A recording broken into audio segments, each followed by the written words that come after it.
Hey, Facebook family, it's Harvey Turner here, and I just want to get, straight to the point. The world as we know it is going to come to an end. And y'all running around here like you're going to live forever. You're buying houses, getting married, having babies, and all of that. Well, let me just tell you this. He's not that far off. As a matter of fact, if I'm going to give my opinion on it, if you're having a child sometime soon, you probably, the world won't be the same by the time he or she grows up. What that means is there's signs that are taking place in the heavens and on the earth, and those signs talk about Jesus' return.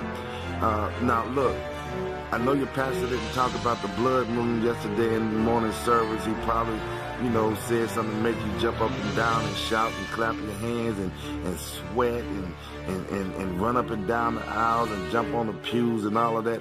Let me just tell you this. End times are upon us.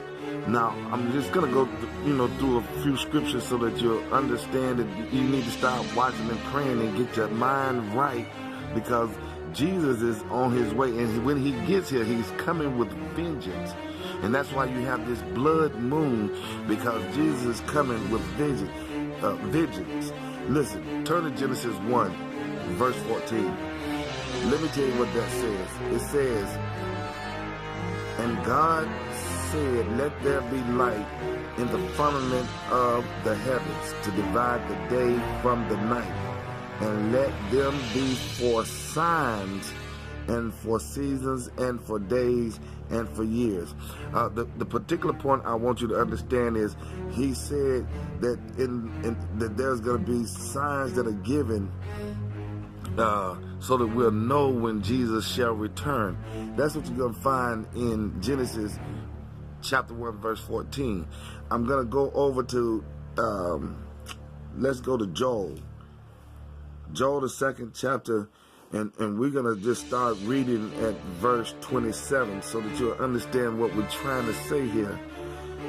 Joel, second chapter, starting with verse 27. And it reads like this: "And ye shall know that I am in the midst of Israel, and that I am the Lord your God, and none else. And my people shall never be ashamed." He's talking about the children of Israel. That's who he's coming to save out of this captivity. We're in a captivity now. You'll find that in Deuteronomy 28, verse 15 through verse 68. And then he goes on to say, "And it shall come to pass afterwards that I will pour out my spirit upon all flesh, and your sons and your daughters shall prophesy, and your old men shall dream dreams, and your young men shall have visions." And what's happening now? You got the older men. They're dreaming about things that they have been shown in the past, and the young men, they're having dreams or visions of things that are gonna come.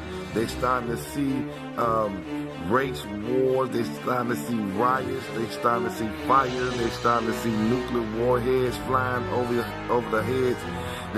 So the visions they're starting to see, and the Bible says, don't be afraid of the terror by day nor the horror by night. So those of you who looking for the rapture to come, that's not how it's going to take place. We're going to actually see this stuff, and Jesus is on his way. And when he gets here, he's coming with a vengeance. It goes on to say in verse 29, "And also upon the servants and upon the handmaids in those days will I pour out my spirit, and I will show you wonders in the heavens and in the earth, blood and fire." Now, I'm gonna end it there, but what I'm trying to get you to understand is, think about the flock fires over in California. One of the ladies said that she thought it was the end of the world that the fire was so bad. You got fires all around the place. You got volcanoes erupting.